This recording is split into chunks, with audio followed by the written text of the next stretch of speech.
It's 10 o'clock. This is Sky News at 10. Our top story.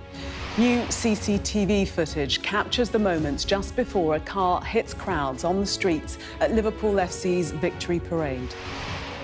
More than 50 injured, 11 remain in hospital as a 53-year-old man is held on suspicion of driving under the influence of drugs.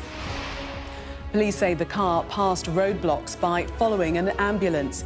As Sky News speaks to a Liverpool fan thankful to be alive. When he had hit me, I was sort of just spinning around and just hit into loads of people, and then just the adrenaline sort of kicked in and I just sort of, got myself back up.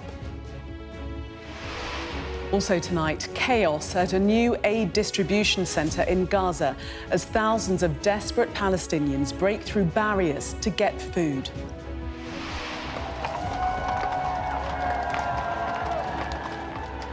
The King warns that Canada is facing a critical moment in its history as he becomes only the second monarch to open the country's parliament. Self-determination and freedom are values which Canadians hold dear and ones which the government is determined to protect. Hello, my name is Gayan Potter and I'm the new voice of ScotRail. No, I'm not. Speaking out, the woman whose voice has been turned into an AI train announcer, but no one told her. And we'll take a first look at tomorrow's front pages in our press preview from 10:30 right through to midnight.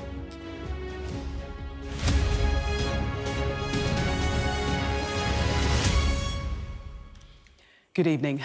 Police in Liverpool have spent the day continuing to investigate how and why a car was driven into crowds celebrating Liverpool Football Club's victory parade last night. More than 50 people were injured. 11 of them remain in a stable condition in hospital tonight. Detectives have been given more time to question a 53-year-old man from the West Derby area of the city.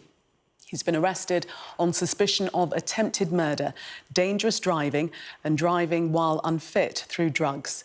They believe the suspect drove to the scene, having got past a road closure while following an ambulance. In a moment, we'll hear from those caught up in the incident and we'll look in detail at the police response. But our first report tonight comes from our national correspondent, Tom Parmenter. Before the chaos, the dark grey people carrier was moving slowly through the sea of Liverpool fans. The police have now revealed the driver is suspected of being under the influence of drugs. The vehicle ploughed into fans at the end of Liverpool's day of celebration. We're not showing the horrific moment when dozens of people, including children, were knocked over. The crowd then continued to attack the vehicle, trying to confront the driver. The police said they had no warnings that this would happen. They are satisfied, though, it is not an act of terrorism. We have arrested a 53-year-old man from West Derby on suspicion of attempted murder, dangerous driving offences and driving whilst unfit through drugs. He remains in custody where he is being interviewed. At the time of the collision, Water Street in the city centre was closed to traffic. But the security cordon on this side street was briefly lifted by event stewards who were trying to allow an ambulance to come through. It's then that the people carrier followed the paramedics who were trying to reach someone who was having a heart attack. That's how the vehicle got into such a busy area. It happened at the end of the parade that saw the city's waterfront turn red as fans saluted their heroes. Not again. I thought it was terrorism at first, I really did, but not again. 8 years ago, Robbie survived the Manchester Arena bombing. It left him in a coma. Surgeons removed 4 pounds of shrapnel from his body. Yesterday, he was there, on Water Street, celebrating his team. What was the feeling as you moved away from that chaos, really? Still a lot scared, panicky, worried, because I said, I did think it could be terrorism again. And we were worried it was going to be a second incident, because usually comes to more than ones, or was there a bomb in the car? How could it have been stopped? I mean, what was the car allowed to drive through there? You thought the whole city centre should have been no cars in it. Because every street, every side street was rammed. I mean, how had cars managed to get that far anyway? How was it allowed in? The Home Secretary joined the city's mayor and police officers at the scene. Her sympathy echoed by the Prime Minister. Scenes of joy turned to utter horror and devastation. And my thoughts and the thoughts of the whole country are with all of those that are affected, those injured, which of course includes children, their families, their friends, the whole community, Liverpool fans everywhere. And Liverpool stands together, and the whole country stands with Liverpool. The Princess Royal visited one of the 4 hospitals that treated 50 casualties, including 4 children. Those that are still in hospital are recovering. In a statement, the King said, "It is truly devastating to see what should have been a joyous celebration for so many could end in such distressing circumstances. At this heartbreaking time for the people of Liverpool, I know that the strength of community spirit, for which your city is renowned, will be a comfort and support to those in need." The police now have more time to question the local man who was arrested, as they collate the evidence that will explain how this moment of triumph turned into such a traumatic ordeal. Tom Parmenter, Sky News, Liverpool. Well, in Liverpool, the community is still coming to terms with what happened yesterday, with so many impacted. Sky News sat down with a man who was discharged this morning after being struck by the car. Our communities correspondent, Lisa Holland, spoke with Jack Trotter and his girlfriend, Abby Gallagher. Jack Trotter had described it as the best day of his life. Enjoying Liverpool's glory parade with his girlfriend Abby Gallagher.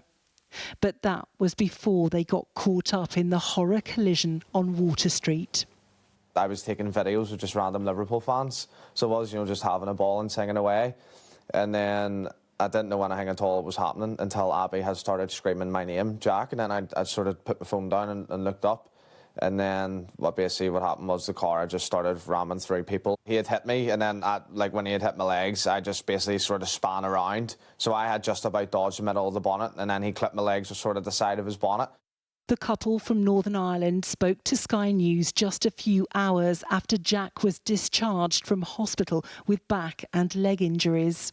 Got my hands and I pushed off his bonnet to save myself, so I pushed off his bonnet and I couldn't find Jack. It was a good 5 minutes of looking for Jack. I was screaming, crying, absolutely traumatised. People were running everywhere, not knowing where anybody was. And all I heard, Jack was shouting, I'm here. And we ran up and he hugged me. And next minute, obviously with the whole atmosphere, you don't know what's going on. And he just fell against the wall. And he says, my back, my leg, my back, my leg. From those who live and work in the heart of Liverpool, details are emerging of a community that pulled together when it became clear something terrible had happened. In the commotion, the landlord of the Pig and Whistle, in a street next to where the incident took place, locked down his pub. It was only when it was clear that it wasn't really safe outside that I shepherded the last few people in and locked up. Not knowing exactly what it was, just knowing that outside wasn't currently safe. People got split up, of course. Throughout the day, there's so many people around, people couldn't stay together. So everyone who was in the pub knew people that were outside, fellow friends, family, supporters. So people were worried and concerned. Just 20 minutes from where the collision took place is Anfield, the home of Liverpool Football Club. People are struggling to come to terms with what happened, how such a joyous day celebrating sporting success could end in the way it did. Mark Holmes has been a black cab driver for 25 years, always picking up his passengers from outside the stadium. Sad times, and we've had them plenty of them, Previously, things have happened with the with the club, Hillsborough and Heysel, the local community in the town and the city and the fans, we're all gutted. We shouldn't really have a conversation about this, should they, about the celebration, but sadly it's not. There is a real sense of shock across this city, which goes far beyond Liverpool's footballing faithful. Lisa Holland, Sky News, Liverpool. Merseyside Police and Liverpool City Council have defended the way in which yesterday's parade was organised, but questions will remain as to why more wasn't done to prevent so many casualties.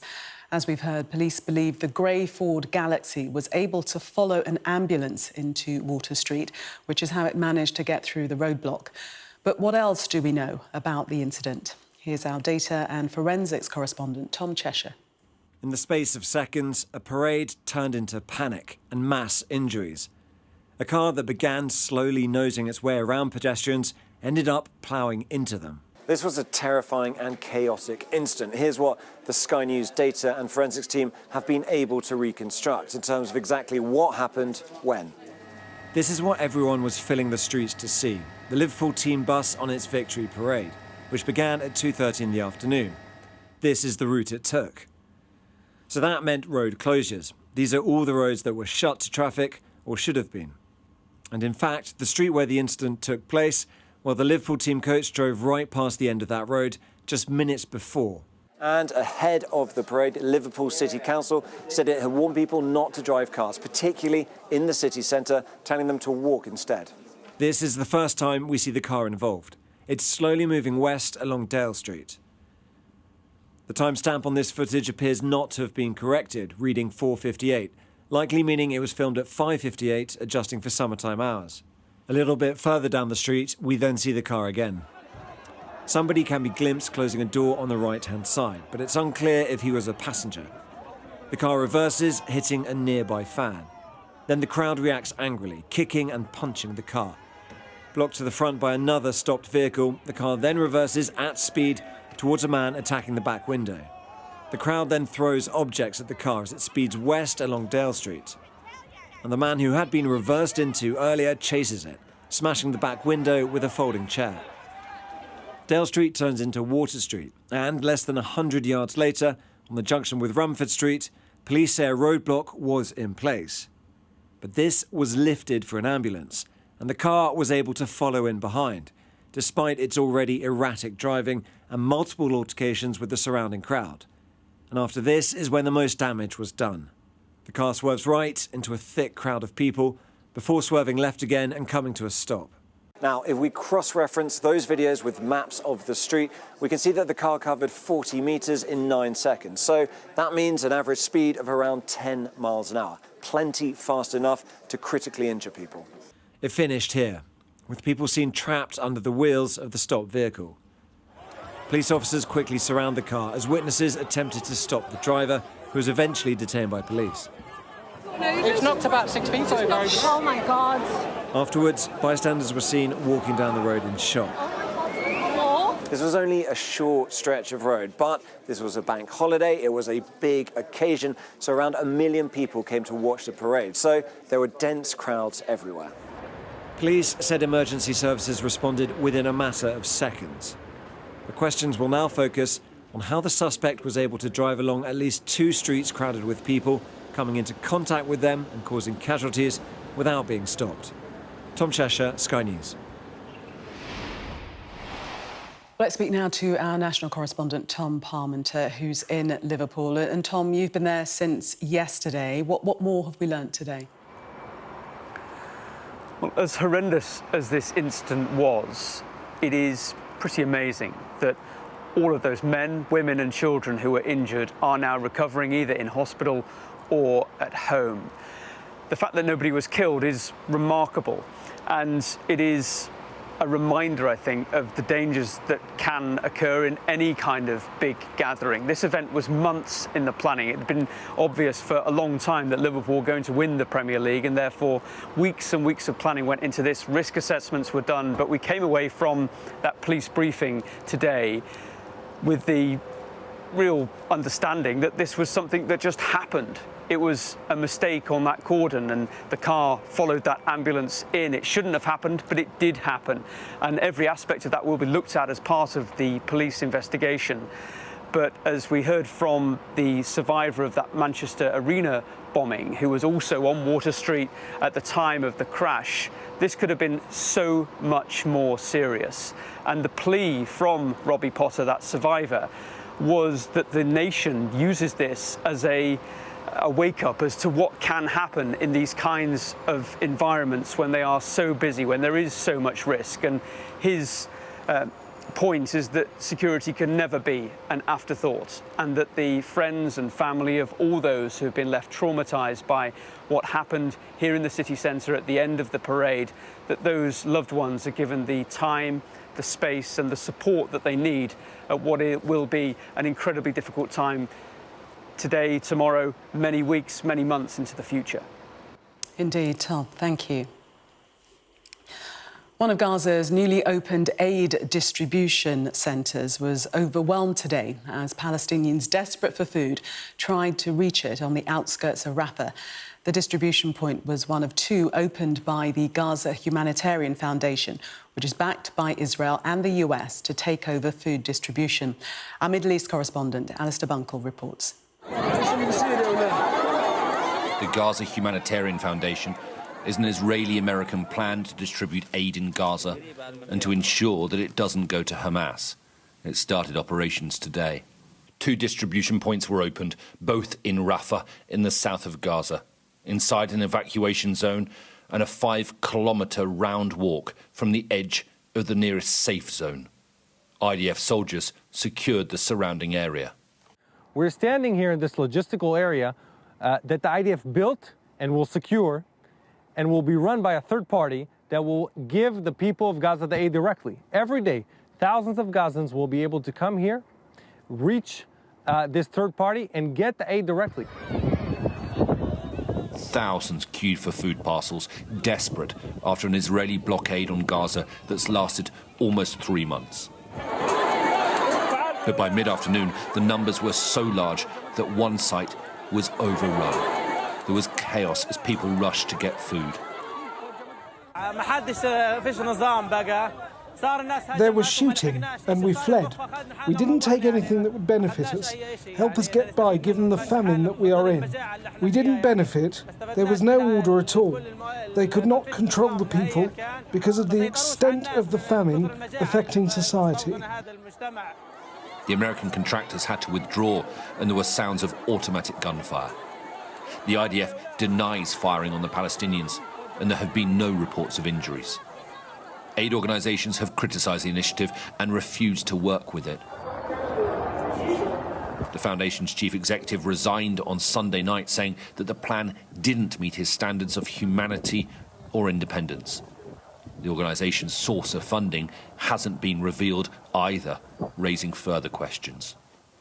It is a distraction from what is actually needed, which is a reopening of all the crossings into Gaza, a secure environment within Gaza, and faster facilitation of permissions and final approvals of all the emergency supplies that we have just outside the border. The food boxes contain rice, flour, oil, sugar and biscuits. The Foundation says that it will open 2 more distribution centres and expects to feed 1 million people by the end of the week. The people of Gaza are at breaking point, though. The desperation and the security situation will only alleviate once aid starts entering Gaza in large volumes. The Gaza Humanitarian Foundation says it can do that, but its critics, and there are many, will say that today's stampede is proof they can't. Alistair Bunkle, Sky News, in Jerusalem. The UK's ambassador to the United States, Lord Mandelson, has told Sky News he regrets his association with the paedophile Jeffrey Epstein. Epstein killed himself whilst awaiting trial for sex trafficking minors in 2019. When our US correspondent James Matthews caught up with the ambassador a little earlier, he said he wished he'd never met him. In June 2009, did you stay at the apartment in Manhattan of Jeffrey Epstein? I'm not answering any questions about him. He was in jail at the time for soliciting prostitution from a minor. And my knowledge of him is something that I regret. I wish I'd never met him in the first place. Why did you have an association with him? Because he was in jail at the time. Why did many people meet him? He was a prolific networker, and I wish I'd never met him in the first place. Nigel Farage has criticised the government and Conservatives, saying neither party stands a chance of winning the next election. During a news conference in Westminster, the Reform UK leader also hit out at the Prime Minister, saying he doesn't think Sir Keir Starmer believes in anything, adding he has no connection with the working classes. A van driver who caused the death of a 3-year-old girl after taking at least 20 lines of cocaine has been jailed for 12 years. Rawal Rehman had already pleaded guilty to causing the death of Louisa Palmisano by dangerous driving following the incident in Manchester city centre in February. The van he was driving had already collided with a tram before he mounted the pavement and hit the 3-year-old. The King has warned Canada is facing a critical moment in its history, with the world a more dangerous and uncertain place. Charles made the remarks in an address written by the Canadian government. In doing so, he became only the second British monarch to open the country's parliament. Our royal correspondent Laura Bundock reports from Ottawa. As a show of Canadian sovereignty, this was a masterclass. Complete with carriage, procession and theatrical ceremony. The King of Canada, as he is here, arriving at Parliament. I hope they give you a stiff drink at the end to reward you. With flourish and fanfare. The last time a reigning monarch opened Canada's Parliament was 1957. Now that moment remade. It is a mirror of Westminster. Usher of the Black Rod, you will proceed to the House of Commons. But less formal in style, no crowns or robes, and not a king's speech, but the speech from the throne, with a personally penned opening from the King. It is with a deep sense of pride and pleasure that my wife and I join you here today as we witness Canadians coming together in a renewed sense of national pride, unity and hope. The main speech written by the government with a punchy message to the US. The Prime Minister and the President of the United States, for example, have begun defining a new economic and security relationship between Canada and the United States, rooted in mutual respect and founded on common interests, to deliver transformational benefits for both sovereign nations. That message reiterated in French in this bilingual country. Simultanément, le gouvernement œuvre à renforcer ses relations avec des partenaires commerciaux et des alliés fiables. As the anthem reminds us, the true North is indeed strong and free. At a time where Canada feels threatened by the US, having the King on side matters. It was a very successful visit, a good reminder of the strength of Canadian institutions. The speech from the throne, brilliantly delivered, I might add, by His Majesty. And you see the enthusiasm for those institutions, and even for me. This trip was all about cementing Canada's sovereignty. 2 short days brimming with spectacle and symbolism, using the King as head of state to show the US loyalties here lie with the Crown.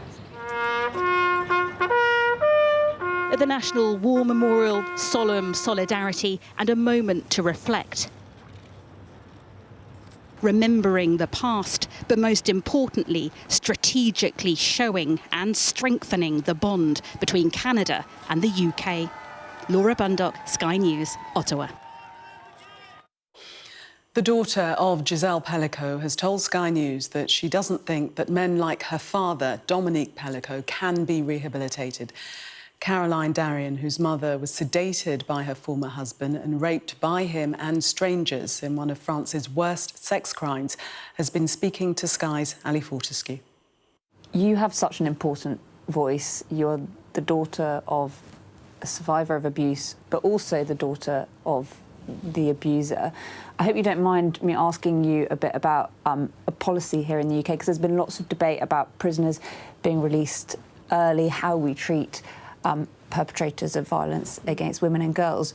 Do you think men like your father can be rehabilitated? No. In any circumstance? Never, ever.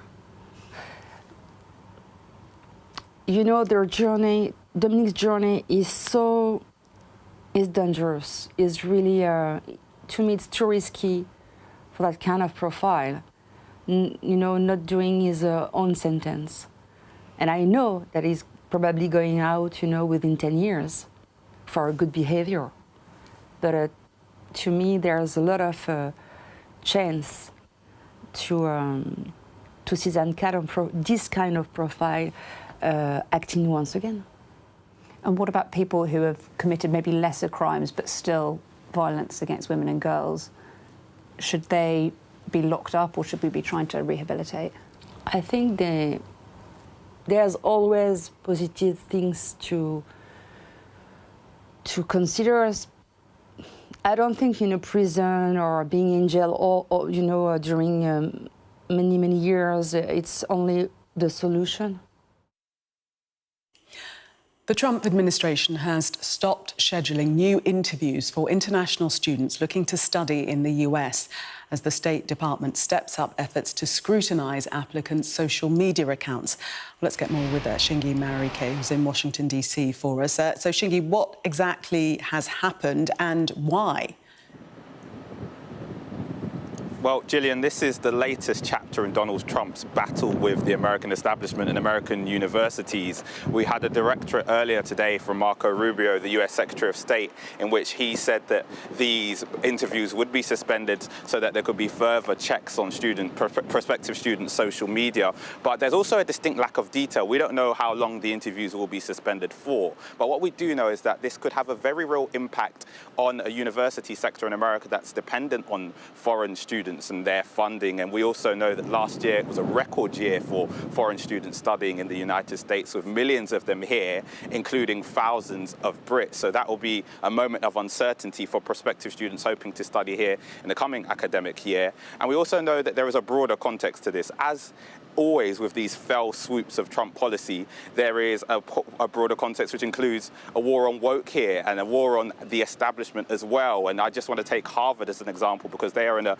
long-running legal dispute with the Trump administration. He called the university anti-Semitic for allowing pro-Palestine protests to take place on campus. He then asked for a list of foreign students from the university. When they failed to fully comply, he then withdrew federal funding worth billions of pounds and then suspended their ability to enroll foreign students, which has since been overturned as part of a court order, but that battle is still ongoing. What we have today is a Trump administration broadening that war on universities, war on the establishment, and that could cause real uncertainty for millions of prospective students. Shingi, thank you. A Scottish voiceover artist has demanded train company ScotRail removes her vocals from their new AI announcement system, having never agreed to its use. The new artificial voice, known as Iona, had already been criticised for mispronouncing place names and not speaking Gaelic. Gayanne Potter said she felt violated when she discovered it was her voice. Our Scotland correspondent, Conor Gillies, has been speaking to her. Hello, my name is Gayanne Potter and I'm the new voice of ScotRail. No, I'm not. So that's a robot? That's a robot version of me, and ScotRail have never come to me and asked me to voice their trains. You can do it when you B&Q it. Her face may not be recognisable, but Gayanne is the voice behind adverts for some of Britain's biggest brands. Please mind the gap when alighting from this train. Now she's the unbeknown AI star announcer on board Scotland's trains. I feel violated. I feel completely violated.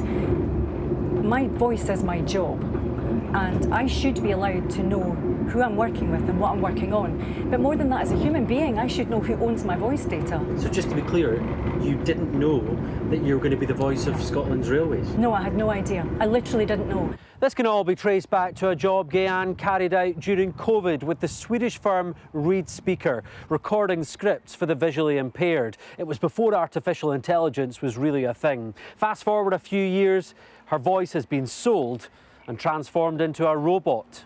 Unions representing the creative industry claim this is exploitation and point to wider AI concerns. I feel burgled. I feel like my data has been burgled. I don't know who holds it. I don't know what they're doing with it. I've no control over it, and I don't consent to it. Do you know, I'm the voice of Apple for Singapore. Reid Speaker claims there is an agreement in place and all issues have been addressed. ScotRail has no plans to stop using the voice. A story of consent, contracts and concerns in an increasingly AI-focused world. Conor Gillis, Sky News, Edinburgh. My prediction is there'll be many more cases like that in the future. That was Sky News at 10. Coming up, we'll take a first look at tomorrow's newspapers in the press preview. Tonight, we're joined by the political commentator, Tim Montgomery, and the journalist and broadcaster, Jenny Kleeman. Amongst the stories we'll be discussing, this on the front of the Metro. Its headline, a parade suspect in drug drive arrest. We'll be back with more on that. Do stay with us.